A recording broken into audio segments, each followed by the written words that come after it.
अस्सलाम वालेकुम 7 न्यूज़ से मैं हूं आपकी मेज़बान अरूज मलिक। आप देख रहे हैं प्रोग्राम पाकिस्तान के साथ। यकीनन आप सब खैरियत से होंगे व्यूअर्स। आज हमारे साथ दो इंतहाई अहम जो है गेस्ट मौजूद हैं।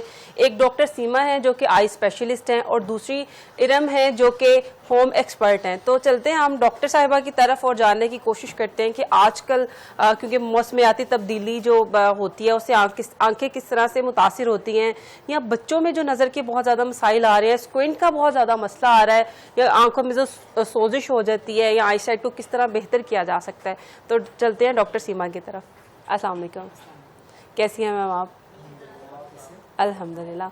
मैम बताइएगा कि आज जैसे मौसम तब्दील होता है तो आंखें बहुत ज़्यादा इरिटेट होती हैं, कभी खारिश होती है, कभी सूज जाती हैं, तो क्या करना चाहिए हमें? एहतियात किस तरह से एहतियात कर सकते हैं? इलाज से बेहतर एहतियात होती है। जब ये मौसम तब्दील होता है तो आपको पता है कि जब स्पेशली बरसात के बाद जो होता है आपके वायरसेस वगैरह जो होते हैं वो ज़्यादा नशो नमा पाते हैं। तो बच्चे ख़ासतौर पे बच्चों में आपको बहुत ज़्यादा एहतियात करनी पड़ती है कि अगर किसी एक बच्चे को इन्फेक्शन हो जाए तो उसको आइसोलेट कर लें। होता ये है कि घर में किसी एक को हो जाता है, उसके बाद उसको वो आइसोलेट नहीं करते, तो वो एक से दूसरे, दूसरे से तीसरे को करते हैं, तो वो एक एपिडेमिक की सूरत अख्तियार कर लेते हैं। और अगर अभी मैं कहूँ तो हॉस्पिटल में बहुत ज़्यादा केसेस आने शुरू हो गए और कुछ दिन लगेंगे तो ये एपिडेमिक बन जाएगा। लेकिन जैसे मैं अक्सर पेशेंट्स के माँ बाप को कहती हूँ जब वो बच्चे लेकर आते हैं कि कुछ दिन के लिए अपने बच्चों को गले मत लगाओ। ये बच्चों में ज़्यादा चीज़ जो है वो बड़ों में भी होती है, लेकिन बच्चों में ज़्यादा सिवियर हो जाती है ना, कि वो आप उनका इतना ख्याल नहीं रख पाते, या वो ड्रॉप्स इतनी अच्छी तरीके से नहीं दिलाते, और स्पेशली जब वो स्कूल जाते हैं तो एक से दूसरे को कैच कर लेते हैं, तो पूरी की पूरी क्लास को हो जाता है ना। तो वो मतलब मैं यही कहती कि जी अगर आपको हो जाए तो खुदारा गले मत मिले और हाथ मिलाने से थोड़ा सा परहेज कर लो। क्या करना चाहिए? कोई आई ड्रॉप आप सजेस्ट करते हैं, या जैसे कहा जाता है गुलाब के अर्क जो है उसको डाल लिया जाए, तो वो क्या गुलाब का अर्क डालने से आंखें ठीक हो जाती हैं? I don't think so. गुलाब का अर्क डालते हैं, या तो शायद बहुत प्योर मिल रहा हो तो मैं कुछ कह नहीं सकती, लेकिन गुलाब के अर्क की कोई जो स्टैंडर्डाइजेशन बॉटल्स तो वो स्टैंडर्ड बॉटल्स तो वो होती नहीं है, और वो आई डोंट थिंक कि वो आंखों को कुछ शायद वॉश कर देती हो, तो उससे कहीं बेहतर है कि आप साफ सुथरा सादा पानी इस्तेमाल करें, फ्रीक्वेंट आई वॉशेस। अच्छा, जितना आंखों को धोएंगे। इरम की भी राय ले लेते हैं कि आप क्या कहती हैं कि अगर आंखों को इस तरह से मसाइल हो रहे हैं तो क्या हम घर में ऐसी कोई चीजें होंगी जिससे हम आंखें जो है हमारी फ्रेश हो सकती हैं? जी, जैसे डॉक्टर साहिबा ने बड़ी अच्छी बात की है कि जब ये एक दूसरे से लग रहा होता है, सबसे पहले वो जो टिश्यू पेपर्स हम यूज़ करते हैं, पानी गिरता है, उसका ख्याल करें कि वो हम सही जगह पे रखें, ना कि वो घर में बिखरे हों। उसका मतलब जरासीम आपके घर में बिखर गए हैं तो उनको एक बकेट बंद में डाल के रखें। पहले देखें हम लोग एक छोटा सा रुमाल यूज़ किया करते थे, तो एक साइड उसको गीला करके आप आंखों पे रख सकते हैं, साफ सुथरा रुमाल हो, उससे भी फर्क पड़ता है। आंखों में जलन होती है तो उसमें ऐसा होता है कि हम रगड़ते हैं, वो भी नहीं रगड़नी चाहिए। और जहाँ तक हम बात करते हैं सुरमा और ये गुलाब का अर्क और दूसरा बोरिक पाउडर, पानी बोरिक पाउडर में डाल के, तो इन चीज़ों से थोड़ा सा एहतियात करें, क्योंकि ये इलाज हर बीमारी का नहीं है। क्योंकि डॉक्टर के पास जाना ज़्यादा ज़रूरी है, पहले आप उन्हें दिखाइए, ना कि घर में आप अपनी प्रिकॉशंस करते रहें और बिगड़ जाए। तो मैं हमेशा सबको यही कहती हूँ, एक पेट का मसला और एक आंखों का, ये दो मसले आप घर पे मत करें, पहले खुद डॉक्टर मत बने। अब ये जो हम लोग गूगल में से जाके खुद से डॉक्टर बनते हैं, ये गलत है। पहले डॉक्टर के पास जाए, वो आपको अच्छी एडवाइस देगा, सही से बताएगा, भी वो वही मेडिसिन देगा, वही ड्रॉप्स देगा, वही।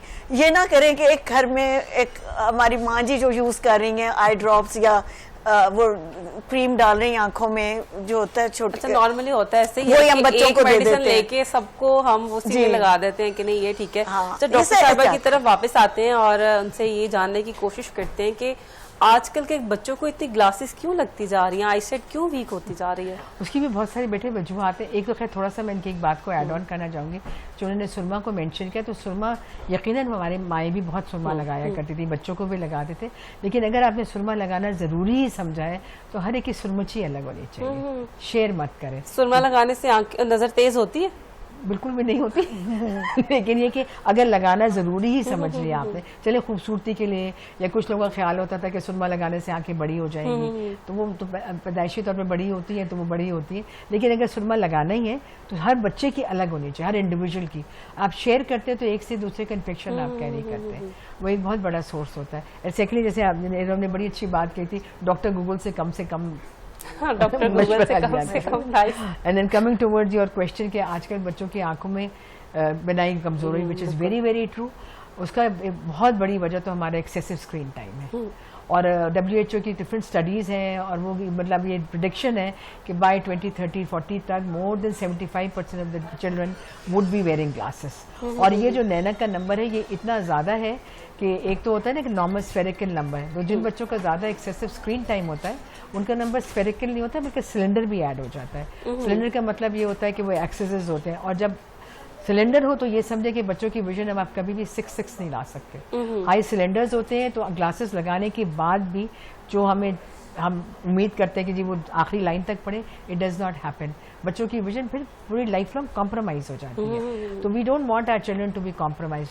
तो आपका एक तो स्क्रीन टाइम, और अगर जो आजकल की जो हमारी अच्छी पढ़ी लिखी माएँ हैं वो अपने बच्चों को खाना मोबाइल दिखाए बगैर नहीं दिखाते। बच्चे भी तो ऐसे हो गए कि देखते ही खाते ही नहीं है। नहीं, लेकिन फिर मैं एक सवाल पूछती हूँ उन मामों से जब वो ये कहते हैं कि आपकी अम्मा ने कैसे आपको खाना खिलाया। ये तो है, मेहनत तो है, हर चीज में मेहनत। अगर आपने हर चीज से बच्चा रोया मोबाइल दे दिया, बच्चा रोने खाना नहीं खा रहा, आपने वो जिंगल बेल। अब मेरी प्रैक्टिसेस में मुझे 30 साल हो गए, मैं पीडियाट्रिक ऑफ्थल्मोलॉजिस्ट में बच्चे देख लूँ, लेकिन in the specially after Covid, क्योंकि बहुत ज़्यादा screen time, work from home और ये सारा वो सिचुएशन क्रिएट हो गई, तो मतलब लेस देन अ ईयर के बच्चे को अगर मायोपिक एस्टिग्मेटिज्म और सिलेंडर लग रहा हो तो ये लम्हे फिक्रिया है कि आप अपनी एक जनरेशन को किस तरफ ले जा रहे हैं। एंड सेकेंडली हमारी जो लाइफ स्टाइल है वो भी बहुत चेंज हो गया। अब हम इंडोर रहते हैं, हम बाहर नहीं निकलते, आउटडोर एक्टिविटीज़ हमारी तकरीबन ज़ीरो हो गई हैं। तो सिंगापुर में जो है अब वह मैंडेटरी है स्कूल्स में कि उन्होंने हर बच्चे को एक वॉच दी हुई है और वो वॉच उनके पेरेंट्स के साथ कनेक्टेड है। एंड इट इज़ मैंडेटरी कि वो असर और जो धूप का जब धूप ज़रा हल्की हो जाती है वो टाइम उन्होंने आउटडोर एक्टिविटीज़ में गुजारना है। तो वो जो आउटडोर एक्टिविटीज़ होती है वो आपकी जो मायोपिया, ये जो पार्साइटिस की जो प्रोग्रेस है उसको बहुत ज़्यादा स्लो डाउन कर देती है। तो बेसिकली हमें अपने बच्चों की लाइफस्टाइल मॉडिफिकेशन करनी है, उनके हाथ से मोबाइल लेने और उनको आउटडोर एक्टिविटीज़ और उनके हाथ से मोबाइल लेने के लिए ज़रूरी है कि मैं अपना मोबाइल छोड़। अच्छा, क्या बाय बर्थ भी बच्चों की नज़र वीक होती है? कुछ बच्चों की डेफिनेटली होती है, जेनेटिक कल्चर अपनी जगह है, उसको आप नेगेट नहीं कर सकते, लेकिन वो परसेंटेज बहुत कम है। वो जो पेरेंट्स को भी ऐनक लगती थी, उनके दादा दादी को भी ऐनक लगती है, तो जेनेटिक प्रीडिस्पोजिशन होती है। बट अब एनवायरमेंटल फैक्टर ने बहुत बड़ा रोल प्ले कर दिया, और अगर जेनेटिक प्रीडिस्पोजिशन है भी तो हमको एनवायरमेंटल फैक्टर्स एड ऑन भी तो कर रहे हैं ना, तो हम उसकी प्रोग्रेस को, उसकी सिवियरिटी को बढ़ा रहे हैं। तो वी हैव टू, मतलब अब तो स्कूल में भी आप देखें ना कि बहुत सारे स्कूल जो है वो आईपैड्स हाथ में दे देते हैं और उनका बहुत सारा काम उस पर होता है, तो उसमें भी थोड़ा सा उनको आइडेंटिफाई हम कैसे कर सकते हैं कि इतने छोटे बच्चे की नज़र वीक है, इसको हमें लेके जाना चाहिए आई स्पेशलिस्ट के पास? एक तो एक अगर आपका बच्चा टीवी के या कोई चीज़ बहुत नज़दीक से ऐसे करके देख रहा है तो बेसिकली उसको नज़र नहीं आ रहा, तो वो चीज़ों को नज़दीक लेके आ रहे हैं। सेकेंडली बच्चों को अगर जिनकी आईसाइट वीक होती है तो स्क्विंट हो जाता है, डिविएशन और जिसको भैंगापन या टेढ़ापन कहते हैं। तो अगर आपको आपके बच्चों को लगे कि बच्चे को कोई टेढ़ापन हो रहा है तो उसको इमीडिएट इफेक्ट से उसको जो है डॉक्टर के पास लेके जाना बहुत ज्यादा जरूरी है। भैंगेपन का इलाज है या परमानेंट साथ चलता है? नहीं, अगर उसको वक्त पे आप दिखा लें और उसका प्रॉपर डायग्नोसिस हो जाए, तो अगर वो भैंगापन सिर्फ इस वजह से कि उसको नज़र कम आ रहा है, ऐनक की ज़रूरत है तो ऐनक लगा देंगे तो उसकी नज़र ठीक हो जाएगी, तो भैंगापन भी ठीक हो जाएगा। लेकिन टाइमली ट्रीटमेंट ज़रूरी है। वो जो एक मिसकंसेप्शन है कि बड़ा होगा ठीक हो जाएगा, तो बड़ा होने से नहीं ठीक होता। तो ग्लासेस ही इसका हल है या सर्जरी वगैरह से भी हो जाता है? अगर कुछ टेढ़ापन तो वो होते हैं जो ग्लासेस से ठीक हो जाता है, कुछ सर्जिकल इंटरवेंशन करने की जरूरत नहीं पड़ती, लेकिन कुछ टाइप ऑफ स्क्विंट्स होते हैं जिसमें आपको सर्जिकल इंटरवेंशन की जरूरत पड़ती है, अगर वो ऐनक से ना ठीक हो रहा हो या उसको ऐनक की बच्चे को जरूरत नहीं लेकिन वो स्क्विंट कर रहा है। अच्छा, दोनों आंखें जो है वो इस तरह से हो जाती है कि मूव होती हैं या एक का ही मसला चलता है? दोनों हो सकता है, यूनिओकुलर भी हो सकते हैं और बोथ आइज का भी हो सकता है। अगर बोथ आइज का हो तो वो तो फिर भी बेहतर होता है, क्योंकि वो बच्चा कभी एक आंख यूज कर रहा है, कभी राइट कर रहा है, कभी लेफ्ट कर रहा है, तो उसकी विजन ग्रो करती रहती है। लेकिन अगर आपका बच्चा सिर्फ एक आंख स्क्विंट कर रहा है तो वो तकरीबन इमरजेंसी है, वो तो आपको इमीडिएट लेके भागना है। इसका मतलब है वो एक आंख बिल्कुल नहीं इस्तेमाल कर रहा। जब वो उस आंख को इस्तेमाल नहीं करेगा तो उसकी विजन ग्रो नहीं करेगी। जब बच्चा पैदा होता है तो वो तकरीबन 6, 7, 8 इंच पे ही देखता है। 2-3 महीने का बच्चा फिर माँ की आंख में आंख डालना शुरू करता है, फिर वो देखता है, फिर विजन की ग्रोथ होती है, तो वो अब अगर उसकी विजन नहीं देख रहा तो उस विजन की ग्रोथ नहीं होनी। एंड सेकेंडली कुछ बीमारियां ऐसी होती है, स्क्विंट सिर्फ इस बात की अलामत नहीं होता कि बच्चे को नजर नहीं आ रहा, कभी कभी लाइफ थ्रेटनिंग डिजीजेज भी होती हैं, जैसे रेटिनोब्लास्टोमा जिसको आंख का ट्यूमर जो कि बच्चों में बहुत कॉमन होता है, तो वो अगर रेटिनोब्लास्टोमा हो तो वो भी पहली प्रेजेंटेशन उसकी स्क्विंट हो सकती है। बहुत ज्यादा फीवर से भी जो है नजर इफेक्ट हो जाती है, उसके साथ रिलेट कर लेते हैं। जब बच्चे को बुखार होता है तो वो वीक हो जाता है, तो जब वो वीक हो जाता है तो आपकी मसल का कंट्रोल थोड़ा सा पुअर हो जाता है, तो उस पर स्क्विंट एविडेंट हो जाता है, तो वो उसके साथ उसको जो है आपको रिलेट कर लेते हैं कि फीवर की वजह से इसको ये हो गया। लेकिन अगर फीवर की वजह से कुछ ऐसा मसला बन गया, इन्फेक्शन आई में चला गया, कुछ और मसला हुआ, तो उसे देखना कम करा और स्क्विंट हो गया, तो या ट्रॉमा के बाद तो नर्व्स इफेक्टेड हो गई, या जैसे अभी हम आपके बाहर बैठ के भी बात करते हैं, जो कुछ बच्चे जो प्री मेच्योर पैदा होते हैं, तो उनके लिए भी बहुत इंपॉर्टेंट होता है कि प्री मेच्योरिटी के सर्टेन गाइडलाइंस हैं कि अगर एक बच्चा, जैसे पाकिस्तान की गाइडलाइंस में ये है कि अगर वो 34 वीकर हो और लेस देन 2 kg उसका बॉडी वेट है, तो उसने इनिशियल 6 से 8 हफ्ते में उसका एक initial eye examination is essential. लेकिन महंगे तरीन हॉस्पिटल में भी ये चीज को नजरअंदाज कर दिया जाता है। अगर बच्चा प्री मेच्योर होता है तो उसके लंग्स पे ज्यादा फोकस किया जाता है कि सांस ठीक ले रहा है, इसको कोई मसला तो नहीं है, लेकिन आंखों की तरफ कोई भी नहीं जाता। वो होता है ये बेटे कि बच्चा बीमार होता है, बच्चा लाइफ थ्रेटेंड होती है, तो पूरा फोकस उस तरफ चला जाता है। लेकिन फिर वो आप उस वक्त डॉक्टर भी भूल जाता है, पेरेंट्स भी भूल जाते हैं कि कुछ और भी हमने देखना है, लेकिन वो आंखें भी तो जिस्म का एक हिस्सा है, तो जैसे बाकी सिस्टम इफेक्ट हो रहे हैं तो आईज भी इफेक्टेड हो रही है। और स्पेशली वो बच्चे जिनको कि नर्सरी में एडमिशन हो, ऑक्सीजन की उनको मिली हो, या कोई ब्लड ट्रांसफ्यूजन हुआ हो, या कोई इन्फेक्शन हो, वो बच्चे बहुत हाई रिस्क बच्चे होते हैं। तो इन बच्चों में जिसको कि अब 103rd एपिडेमिक ऑफ ब्लाइंडनेस का नाम दिया जा रहा है, कि पहले तो ये होता था कि वेस्ट में बच्चे बच जाते थे प्री मेच्योर, तो उनके पास ये रेटिनोपैथी प्री मेच्योरिटी उसको बोलते हैं, तो वो इंसिडेंस ज्यादा था, तो उनकी गाइडलाइंस बन गई। हमारे मुल्क में अब ये है कि हमारी न्यूनेटोलॉजी की सर्विसेज बहुत अच्छी हो गई, अब हमारे बच्चे भी बचने शुरू हो गए। अब जब हमारा प्री मेच्योर बच्चा बच रहा है तो हमने फिर बाकी चीजों को भी देखना है। अगर मैं कुछ सालों पीछे जाऊं तो बच्चा बचता ही नहीं था, आप बहुत कम ऐसा होता था कि 32 वीकर या 28 वीकर बचता था, it was a rare thing to happen. So अब चूंकि बच्चे बचते हैं, हमारी सर्विसेज बेटर हो गई, तो हमने ये एड ऑन भी करना होता है। तो मैं तो आपके मतलब चैनल के तवज्जो से I think I would like to give the message not only to the public, एक तो जिसके माँ बाप है उनको पता होना चाहिए बच्चा प्री मेच्योर है, आंखें जाके दिखानी ही दिखानी। सेकेंडली गायनेकोलॉजिस्ट गाइड कर सकते हैं, और जो न्यूनेटोलॉजिस्ट या पीडियाट्रिशियन जो बच्चे को देख रहे हैं, क्योंकि उसके पास तो आपने जाना ही जाना है। बिल्कुल ठीक है, तो उसका ये कि गाइडलाइन होती है, उस हिसाब से उसको बिल्कुल ठीक है। अब इरम की तरफ चलते हैं और उनसे जानने की कोशिश करते हैं कि हम घर में रहते हुए देसी चीज़ों के साथ स्किन को कैसे बेहतर कर सकते हैं कि हमारी स्किन ग्लो भी करे, क्योंकि होता ये है कि हमारे माशरे में सफ़ेद कलर को जो है वो एक खूबसूरती की अलामत कहा जाता है, तो हम रंग कैसे गोरा कर सकते हैं, पोर्स कैसे ठीक कर सकते हैं, तो क्या कहना चाहेंगे आप? अरूज, मैं सबसे पहले ये आपको बताती हूँ, जैसे ये डॉक्टर साहबा बता रही थी आंखों का बच्चों का, तो मैं आपको ये बताना चाहती हूँ कि बच्चों में एक वीकनेसेस होती हैं, कमजोरी आ जाती है। आप माएँ जो हैं वो जल्दी का खाना बना के देती, तो इसमें एक होती है जिसे कहते हैं पंजीरी, तो इसे अब हेल्दी डाइट कह लें, या अब उसको आप हेल्थ साइड पे ले जाएं, तो होता है जी अच्छी डाइट बच्चों को देनी है। तो मैं आपको जल्दी से एक छोटी सी पंजीरी का बता देती हूँ, जरूर, और बड़े आसान तरीका ये बच्चों को। सर्दियों में खानी है, किसी भी मौसम नहीं में जी, खाई जा सकती है। मैं कहती हूँ पंजीरी के लिए तो कोई टाइम नहीं होना चाहिए, विटामिन हैं ये, जिस तरह से हम बच्चों को मल्टीविटामिन गर्म होती है, सर्दियों में खानी है। नहीं, वो देखिए उसमें और चीजें डलती हैं, तो लेकिन जो मैं बच्चों को बताने लगी हूँ वो सादा सी है, जिसमें आपने 1 कप बादाम, 1 कप पिस्ता, 1 कप चारों मगज, और थोड़ा सा अखरोट ले लें आप, और ये इन चीजों को आपने घी में रोस्ट करके, देसी घी में और देसी घी में विटामिन है, विटामिन डी है, और ये एक गुड फैट है इसमें, जो इन चीजों के साथ मिलके और अच्छा करती है। इनको आपने बारीक पीस लेना है चीजों को, क्योंकि बच्चे वैसे नहीं खाते हैं, बादाम पिस्ता वैसे खाते नहीं है, तो इन सबको बारीक पीस के आप एक बोतल में रख लें, एक शहद की बोतल साथ रखें, सुबह बच्चों को आदत डालें। अच्छा, बच्चे को आप 1 से 5 दिन एक चीज दे के देखें, वो खुद मांगेगा। हम लोग कंटिन्यू नहीं करते, हम छोड़ देते हैं। टोस्ट के ऊपर आप मक्खन लगाएं, शहद लगाएं, उसके ऊपर ये स्प्रिंकल करके उसे सैंडविच बना के दें, ठीक है, तो बेस्ट सैंडविच होगा आपके। सुबह से उसकी एक अच्छी डाइट होगी, स्कूल जाते हुए सारा दिन वो हेल्दी रहेगा। और वो बच्चे फिर रोते भी नहीं है, क्योंकि जब उनके पास एनर्जी होती है तो वो जिद भी नहीं करते और रोते भी नहीं है। तो ये एक मैं टोटका जल्दी से बता दूं। जरूर जरूर। ये हो गया।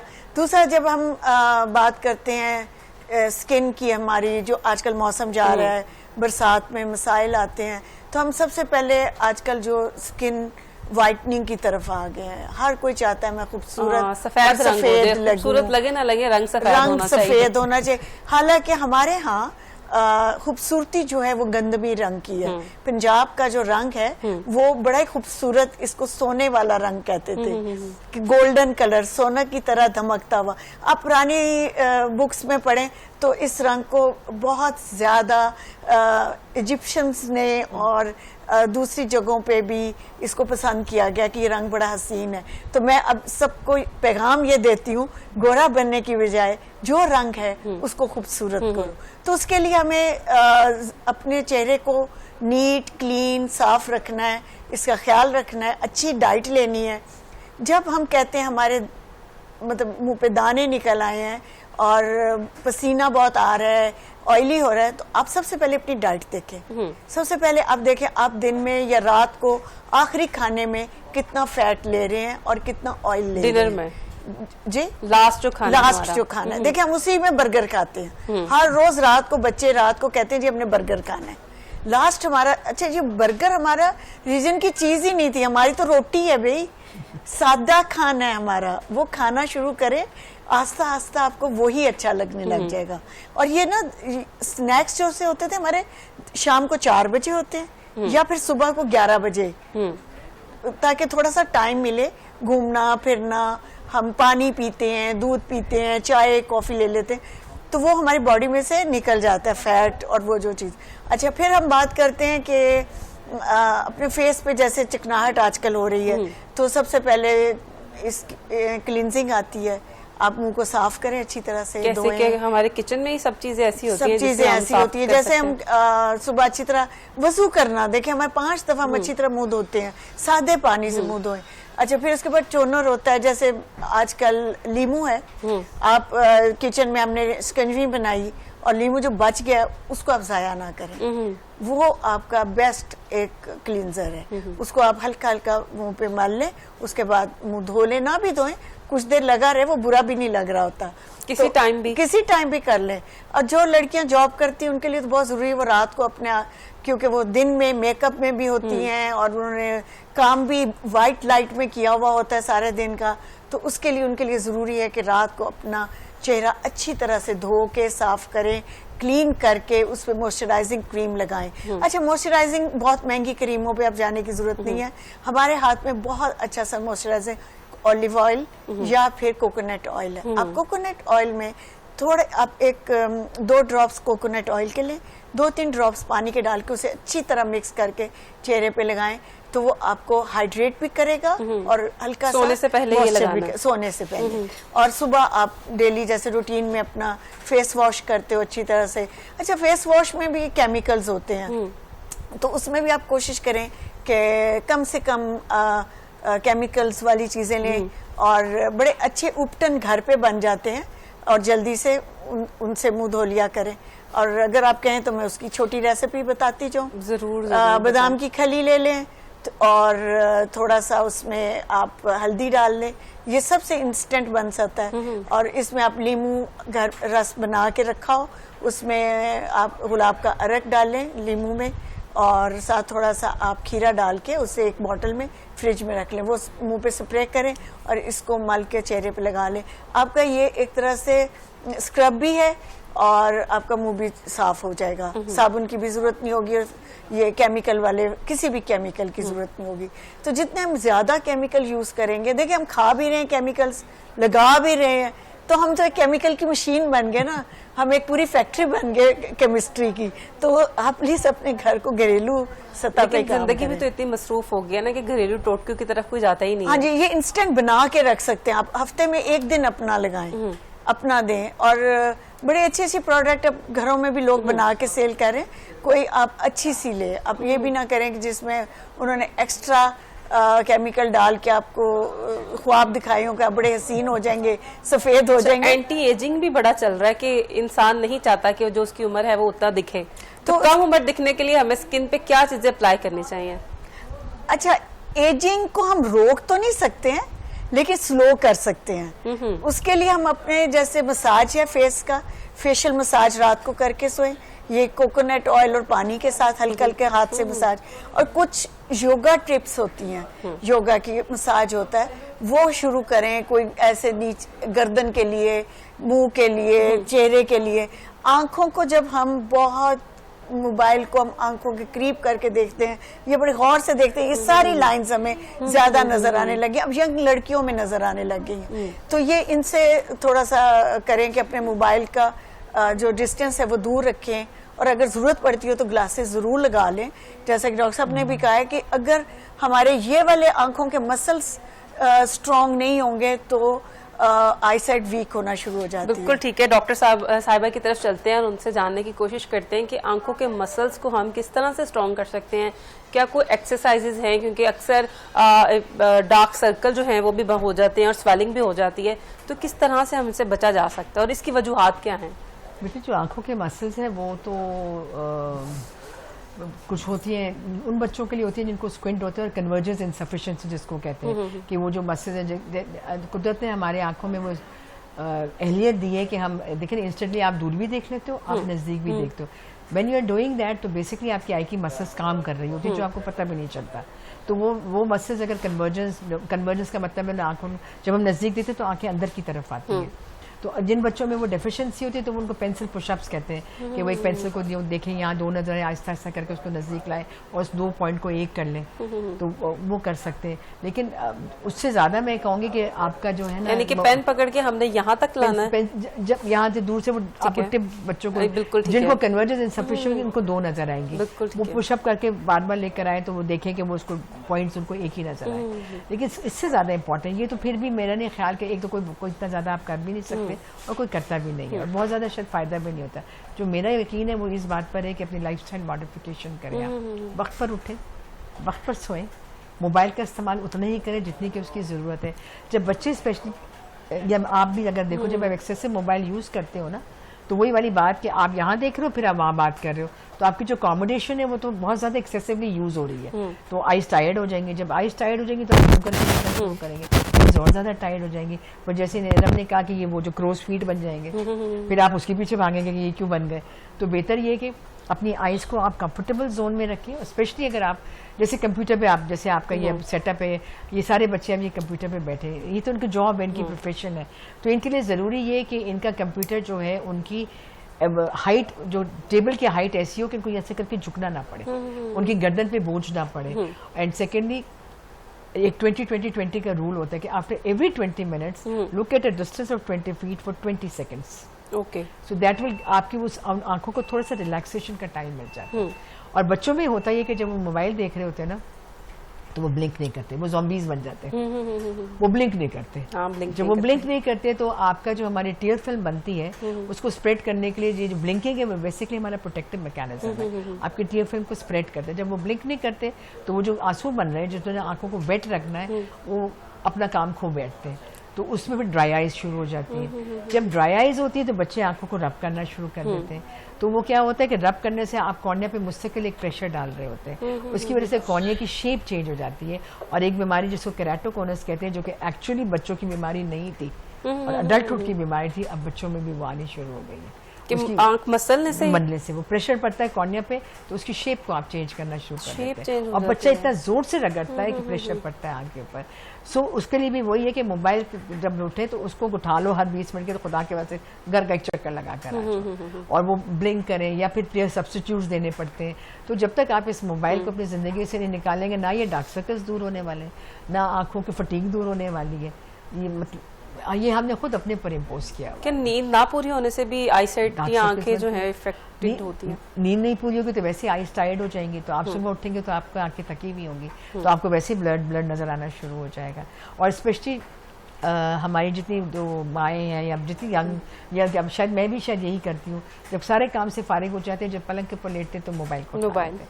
कोई ड्रामा देखने शुरू हो जाते हैं, टिकटॉक देखना शुरू हो जाते हैं और फिर बत्ती भी बंद कर देते हैं। अगर आप अंधेरे में मोबाइल को देखते हैं तो रब बारी ताला ने जो हमारा बॉडी का सिस्टम बनाया उसके अंदर एक इंटरनल क्लॉक है। वो इंटरनल क्लॉक कह रही है कि इस बंदे ने को इस वक्त सोना था। आप सो नहीं रहे तो वो एक कंफ्यूजन माइंड में शुरू हो जाता है। उसकी वजह से आईबॉल्स और आपकी आंखें थकना शुरू हो जाती हैं क्योंकि उस वक्त वो काम करिए जो उन्होंने नहीं करना था। और जो कहते ये हैं कि रात के 10 से 2 बजे तक आपकी बॉडी रिपेयर करती है। अगर आप 10 बजे सोते नहीं हैं, अगर आपने 10 से 2 की नींद ले ली तो आपकी बॉडी का रिपेयर मैकेनिज्म बेस्ट होता है वहाँ पे। इसलिए अगर आप देखें तहज्जुद के लिए भी अल्लाह ताला ने ये फजर और उसके दरमियान तकरीबन 2, 2:30, 3 बजे उठने के लिए कहा, उससे पहले उठने के लिए नहीं कहा। अच्छा, अगर हम मोबाइल बहुत पास से या कंप्यूटर बहुत करीब से देख रहे हैं तो क्या हमारी नजदीक की आईसाइट जो है वीक होगी या फिर दूर की क्यों इफेक्ट? दोनों ही हो जाएंगी। दोनों होती हैं। वो नजदीकी आईसाइट जो वीक होने का कॉन्सेप्ट है वो तो 40+ की एज पर होता है। Okay, that is a different mechanism all together. वो अकोमोडेशन आपकी कम हो जाती है और आपको सिर्फ नियर के लिए ग्लासेस की जरूरत होती है। लेकिन जो यंगर एज में बच्चों को जैसे होता है कि वो क्वेश्चन अक्सर पेरेंट्स बोलते हैं दूर की है करीब की, बच्चों के दूर नजदीक वो वाला बात नहीं होती। उसको ग्लासेस लगते हैं, जिनको माइनस का नंबर लग रहा होता है उनको दूर से तो बिल्कुल ही नजर नहीं आता, यहाँ करके देख लेते हैं। ओके, वो माइनस वाले हैं वो माइनस जो तो मगर वो एक थोड़ा यहाँ देख लेंगे, यहाँ देख लेंगे, लेकिन उसके बियॉन्ड उनकी दुनिया ब्लर्ड ही होती है। और जो प्लस नंबर या हाइपरमेट्रोप्स होते हैं उनको दूर नजदीक दोनों ही कम नजर आते हैं। सो स्क्विंट वालों को कौन सा नंबर जो सजेस्ट किया जाता है? दोनों लग सकते हैं, डिपेंड करता है। अगर बाहर की तरफ आंख जा रही है एक्सोट्रोपिया है तो उनको जनरली माइनस का नंबर लगता है। अगर अंदर की तरफ ईजोज है तो उनको जनरली प्लस का नंबर लगता है। बट कोई हार्ड एंड फास्ट उसका रूल नहीं। अच्छा, जब ग्लासेस बनवाने जाते हैं तो उसमें भी बहुत एक साइंस जो है वो शुरू हो जाती है। ये वाला लेंस लगवाएं, आप ये वाला लगवाएं, तो कौन सा लेंस लगवाना चाहिए? नॉर्मल ग्लासेस हमें लगवा लेनी चाहिए या कोई बहुत आम नॉर्मल ग्लासेस लगवा लेंगे? वो कभी वो कुछ कहेंगे कि वो सन वाला होता है, पता नहीं ब्रांडेड आ गए हैं, उसमें ये वाली लाइट ब्लू लाइट होती है, येलो लाइट होती है, फिर वो कहेंगे जी वो स्क्रैच नहीं लगेगा उनको। वैसे तो मैं बचपन में बहुत ग्लासेस पहनती थी, जब मेरी अम्मा वो बनवा के लाती थी ना कि स्क्रैच नहीं लगेगा, उसमें सबसे पहले लगता था। तो आई डोंट थिंक, बच्चों को तो खास तौर पे मैं अपने पेशेंट्स को ये कहती हूँ कि ओवर स्पेंड मत करें, क्योंकि उसे तो तोड़ना है। 100 दफे ये चश्मा आपका टूटेगा, नंबर ने चेंज होना है। तो समटाइम फिर जब पेशेंट अफोर्ड नहीं कर पाते पेरेंट, तो फिर वो ऐनक बनवा के नहीं देते। So let it be economical. तो क्या मार्क करके लगाई जाती है ग्लासेस के, इसको इस पॉइंट पे नजर आना चाहिए? क्योंकि अब ऐसे ग्लासेस आ गए हैं कि जो कहते हैं कि ये इम्पोर्टेड हैं, ब्रांडेड हैं, पूरे सर्कल में जो है वो आपको इक्वल नजर आएगा। वो बेसिकली तो उन्होंने सेंटर पॉइंट तो हर हाल में मार्क करना होता है ताकि वो उसका सेंटर पॉइंट सही बनाए ऑप्टिशियन। ओके, तो पीपल के डिस्टेंस देके उन्होंने, अच्छा ऑप्टिशियन हमेशा मार्क करता है शीशे के ऊपर। अगर वो अच्छा ऑप्टिशियन होगा तो बेहद सूरत मार्क करेगा। बाकी वो जो कहते हैं ना कि सारे शीशों में ना बेटे साइडों से सबसे सही नजर आता है। इट इज जस्ट ठीक है, आप वो लगवा लें, यूवी प्रोटेक्शन लगवा लें, वो और भी पता नहीं बहुत मुश्किल नाम होते हैं जो मैं कभी याद भी नहीं करती हूँ। तो बट ये कि इंपॉर्टेंट चीज़ है कि अगर पेशेंट डॉक्टर ने एडवाइस किया तो प्लीज़ पहन लो। अगर आपकी पॉकेट जितने की इजाज़त देती है आप उतना ले लो तो भी उसको बहुत अच्छा नज़र आता है। जनरली एक और जो हमारे यहाँ जो जिसको मैं हेल्थ टूरिज्म कहती हूँ, विंडो शॉपिंग करते हैं, एक डॉक्टर के पास जाते हैं, उसकी राय उनको पसंद नहीं आती, फिर वो दूसरे के पास क्रॉस चेक करता है, फिर वो तीसरे के पास जाते हैं और वो उस डॉक्टर को ढूंढ रहे थे जो उनकी मर्जी की बात कहते हैं। तो जनरली जो होते हैं, जैसे आज I went through a patient, वो गंगाराम दिखा के वेल स्टैब्लिश्ड है डिपार्टमेंट, फिर उन्होंने कहीं और दिखाया, फिर आज इधर आई तो मैंने पूछा बेटे ढूंढ किस डॉक्टर की? वो जो कहते कि ऐनक नहीं लगनी तो वो बेसिकली वो ढूंढ रही होती है कि कोई उनकी मर्जी की बात करे। तो आई थिंक डॉक्टर का काउंसलिंग में बहुत बड़ा रोल होता है। बिल्कुल ठीक है। अब इरम की तरफ चलते हैं, उनसे ये कोशिश करते हैं कि कोई घर में से कोई ऐसी चीज़ें निकल आएँ जिससे हमारे जो है हेयर लॉस का बहुत ज़्यादा मसला चलता है। लोग चाहते हैं कि बगैर किसी, उनके केमिकल तो हर चीज़ में है, शैम्पू में है, कंडीशनर में है, हेयर कलर से बाद बहुत ज़्यादा डैमेज होते हैं। तो क्या करना चाहिए हमें? घर में हमारे किचन में ऐसी कौन सी वो अज्जा मौजूद हैं जो हम यूज़ करके अपने बालों को हेल्दी भी कर सकते हैं, लंबे भी कर सकते हैं? क्या किया जाए? ये अभी ये बात मैं आपको बताऊं कि जिस तरह हर रोज़ आजकल ज़्यादातर लड़कियां बाल स्ट्रेट करती हैं, फिर लड़के भी कर रहे होते हैं। आप एक कपड़े के ऊपर जितनी इस्त्री मारेंगे वो कितना खराब हो रहा है। लेकिन हमारी तो मजबूरी है, हमें हेयर डू करना पड़ता है, तो हम क्या कर सकते हैं? हमारे तो उसके लिए आप सबसे पहले मैं आपको बताऊं कि जब हमारी जो स्कल है ना, ये बड़ी इसको एक बच्चे की तरह आप रखें कि एक जैसे छोटा बच्चा होता है। जब हम इसको बहुत ज्यादा रगड़ते हैं, इसको हम जब हम ऑयलिंग भी करते हैं तो खूब अच्छी तरह से मसाज कहते हैं कर दो, ताकि अंदर तक तेल नहीं, कभी भी ऐसा नहीं होता है। ये एक बच्चे की तरह स्किन होती है हमारी, स्किन को इतना डैमेज मत करें।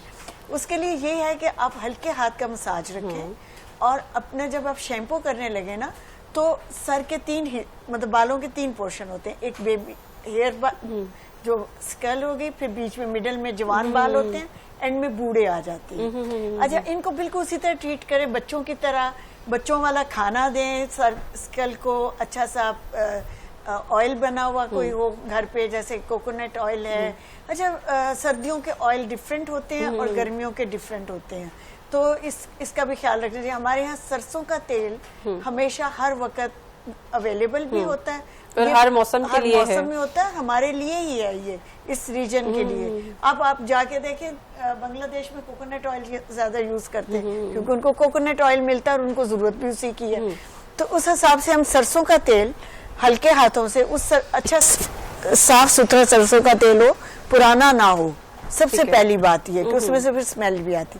अच्छे वाले सरसों के तेल में भीनी खुशबू होती, उसमें आप लौंग डाल लें पूरे, मतलब 1 बॉटल, मतलब जैसे 1 गिलास की बॉटल, हाँ, हाफ लीटर चले, उसमें 6-7 लौंग डालें, 6-7 उसमें दालचीनी के डाल दें, कड़ी पत्ता के पत्ते डाल दें, थोड़े से अगर आप यास्मीन के फूल डाल दें। ये बना के रख लें अपने आप साइड टेबल पे। ये आपने यूज करना सर धोने से पहले। इनको क्या धूप वगैरह भी लगवानी है कि बस कमरे में ही रख छोड़ें? बस नहीं, रख लें आप अपने पास एक बॉटल में डाल के, कुछ भी नहीं, सब ठीक होगा। अच्छा, आजकल जैसे ऑनियन का इस्तेमाल बहुत आ गया कि ऑयल में ऑनियन डाल के उबाल के उसे खूब अच्छी तरह से फ्राई करके फिर निकाला जाता है, तो उस वो भी बहुत अच्छा है और बड़ा इफेक्टिव है। लोगों को बहुत फर्क किस चीज से पड़ता है? जब हम हल्के हाथ से ऑयलिंग मसाज करते हैं, बाद में चीजों का इफेक्ट आता है। तो इसलिए उसके बाद जब हम मिड के बालों में आते हैं, तो शैम्पू करते हुए हम अपने मिडल के बालों पे शुरू करें। एक शैम्पू को आप थोड़े से पानी में मिक्स करें, मिडल के बालों को अच्छी तरह से आप लगा लें, और फिर उसको स्कल पे हल्के हाथ से रगड़ के, ज्यादा जोर से नहीं करना। उसके बाद नीचे ला के उसको हल्का सा मसाज करके धो ले सर को। हम लोग इतना, और तेज गर्म पानी बिल्कुल यूज नहीं करना, नीम गर्म पानी, या आप हल्के से जो रूम ताजा पानी जो आता है ताजा, उससे सर को धोएं। जितना आप गर्म पानी सर पे डालेंगे, वो उतना उसके साथ मतलब स्कल को डैमेज होने का खतरा होता है। इसी तरह बहुत सारी एलर्जीज आ जाती हैं आजकल के मौसम में। एक दूसरे का ब्रश इस्तेमाल नहीं करना, एक दूसरे की चीजें जैसे हेयर क्लिप्स वगैरह भी कोशिश करें ना करें। तो ये एलर्जीज वगैरह से भी बचने के लिए ऑयल बेस्ट होता है। लेकिन डॉक्टर को दिखा लें, इस मौसम में ऐसी एक्जिमा एलर्जीज होती हैं जिनसे हमें पता नहीं चलता और बाल गिर रहे होते हैं। एक दफा जरूर दिखा लें डॉक्टर को। डैंड्रफ जो होती है ये तंग करती है, इसके लिए भी ऑयल जो है बेस्ट होता है। हल्के हाथ को रात को ऑयल लगाएं और सुबह आप इसी तरह शैम्पू कर लें। इवन कुछ लोग साबुन से सर धोते हैं और जल्दी जल्दी धो लेते हैं कि साबुन लगाया, उसको साबुन को भी आप किसी डब्बे में डाल के पानी के साथ हला लें, उसकी फोम बना लें, उससे सर धोएं। बिल्कुल ठीक है। डॉक्टर सीमा की तरफ चलते हैं और उनसे ये जानने की कोशिश करते हैं कि आंखों में एलर्जी जो है वो किन किन वजूहात से हो सकती है, क्योंकि बहुत ज़्यादा केमिकल भी फेस पे अब हम यूज़ करने लग गए हैं, मेकअप का बहुत ज़्यादा यूज़ होता है। जो मर्द हजरात हैं उनमें एलर्जी जो है वो क्यों हो जाती है? मर्द भी तो मेकअप करते हैं ना, जो नहीं करते। एनवायरमेंटल फैक्टर है। आप बाहर निकलते हैं, बाइक पे जो बाइक पे ट्रैवल कर रहे हैं, धूप, गर्दो गुबार, तेज हवा, ये सब चीजें मिलके जाहिर है इनके पोल्यूटेंट जो है ना, हमारी अब लाहौर उन शहरों में शुमार होता है जिनकी एयर क्वालिटी जो है काफी ऐसी है कि जो शायद लिवेबल नहीं है। ये तो हमारा कमाल है कि हम इसमें जी रहे हैं और चल फिर रहे हैं और सेहतमंद भी हैंगे, तो वो बहुत बड़ा फैक्टर होता है। तो इससे ज़रूरी ये होता है कि जब बाहर से आए तो आंखों को पानी से धोएं। हम मुंह तो धोते हैं लेकिन हम कैटेगोरिकली आईज को नहीं वॉश करते। और सबसे बेस्ट होता है साफ पानी, ठंडा साफ पानी। वहाँ टैप वाटर साफ सुथरा हो। लाहौर का पानी तो साफ है, कराची के पानी के बारे में तो कहा जा सकता है कि उससे तो मुंह नहीं धोएं तो बेहतर है। वहाँ तो मुझे पता है कि लोग डिस्टिल वाटर की बॉटल जो है वो इस्तेमाल करते हैं, या जो बॉटल वाटर्स होते हैं, लेकिन यहाँ तो हमारा पानी साफ होता है। अगर साफ पानी है तो उससे आंखों को भी धोएं। ठीक है। तो आंखों में मोतिया क्यों उतर आता है? सफेद मोतिया क्या होता है, काला मोतिया बच्चों में तो कंजेनिटल होता है, पैदाइशी। पैदाइशी भी होता है? पैदाइशी तो क्यों, वो पैदाइशी कैसे हो सकता है? इंटर मैरिजेस, जो हम इतना ज़्यादा फैमिली में इंटर मैरिजेस करते हैं, तो हमारी जो इंटरकास्ट फैमिली और इंटरकास्ट मैरिजेस की वजह से बहुत सारी मौरूसी बीमारियां हैं जो हमारे यहाँ बहुत ज़्यादा पाई जाती है, जिसमें कैटरेक्ट एक बहुत बड़ी वजह है। कैटरेक्ट बनता है फिर बच्चों में कि अब तो खैर ये है कि हमारे यहाँ अब जो EPI है उसमें हमने रूबेला वैक्सीन ऐड कर दिया है। जिन माओं को रूबेला होता है, वैक्सीन नहीं लगा हो और ड्यूरिंग प्रेगनेंसी रूबेला हो जाए, उन बच्चों में रूबेला सिंड्रोम में कैटरेक्ट बन जाता है।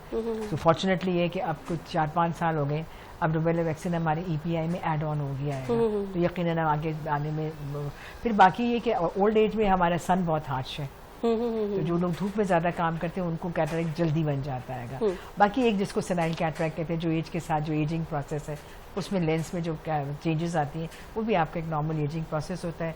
कुछ लोगों में थोड़ा जल्दी बन जाता है, कुछ लोगों में देर से बनता है, लेकिन मोर देन 90% ऑफ द लोगों में by the time they 70 something तो कैटरेक्ट बन जाता है। लेकिन जो आउटडोर काम कर रहे होते हैं, एक्सपोजर केमिकल से ज़्यादा होता है, उनको कैटरेक्ट थोड़ा जल्दी बन जाता है। और मुझे ऐसा लगता है कि शायद एक्सेसिव यूज़ ऑफ ये जो मोबाइल वगैरह उससे भी कैटरेक्ट बन सकता है। डायबिटिक पेशेंट में जल्दी बन जाता है, तो जो डायबिटीज़ के पेशेंट हैं उनके लिए बहुत ज़्यादा ज़रूरी है कि वो अपना रेगुलर ईयरली आई चेकअप ज़रूर कराएं, क्योंकि ना सिर्फ कैटरेक्ट बल्कि पीछे रेटिना में भी प्रॉब्लम्स आती हैं। क्यों सिर्फ शुगर के पेशेंट्स को ये मसला हो सकता है या ब्लड प्रेशर या और भी?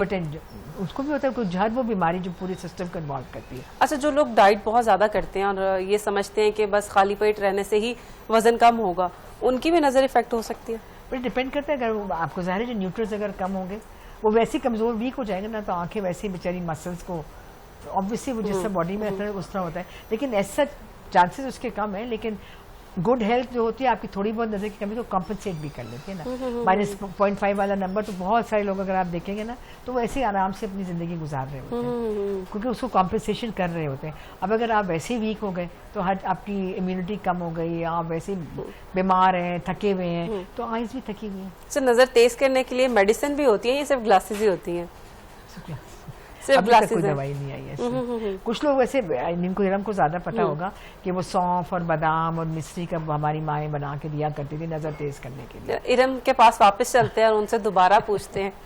इरम, बताइए कि नजर तेज करने के लिए क्या चीजें जो है, बच्चों को तो आपने बता दिया कि पंजीरी खिलाएं, लेकिन हम जैसे लोग जो चाहते हैं हमारी नजर तेज हो जाए और मसल्स भी जो हैं वो भी थोड़े से स्ट्रॉन्ग हो जाएं, तो हमें क्या एक आदत अपना लेनी चाहिए? अपनी डाइट में क्या चीज़ जो है वो रखनी चाहिए जो हमारी नज़र तेज़ हो जाए? अच्छा, इसके लिए देखें, पंजीरी होती है, जैसे डॉक्टर साहब ने कहा, सौंफ और ये मिश्री और बादाम वाकई इफेक्टिव होते हैं। एक्चुअली ये विटामिन्स हैं। अब हम अपने बच्चों को मल्टीविटामिन्स या लिखा हुआ आता है कि जी ये आंखों के लिए विटामिन्स हैं, ये आप हड्डियों के लिए विटामिन्स हैं, ये हेयर लॉस के लिए विटामिन्स हैं। एक्चुअली अगर हम एक प्रॉपर डाइट लेते रहें और खाना अच्छा खाएं तो मेरा नहीं ख्याल कि हमें इन विटामिन्स के पीछे भागना पड़ेगा। आपके घर में चीजें हैं, हम वो यूज नहीं करते, हम बाजार से जाके बॉटल लेके पानी के साथ खाना बेहतर समझते हैं। तो दूध जो है, जैसे गाजर है, आप देखें कि पहले हम जब बच्चे थे तो हम कार्टून में देखते थे ऑनलाइन ये बहुत ज्यादा गाजर खाई जाती है, तो वो गाजर को अब हम बच्चों को गाजर नहीं देते, उनसे चिबाई नहीं जाती है। जूस बना के दे सकते हैं गाजर नहीं, आप सोचें कि जूस क्यों दें, हम गाजर क्यों ना दें, ताकि उनके दांत भी अच्छे हैं, उनके ये फेशियल के जितने भी मसल्स हैं वो वर्क करेंगे, वो आंखें भी अच्छी होंगी। तो गाजर खाने की आदत देनी चाहिए, खीरा खाने की आदत देनी चाहिए।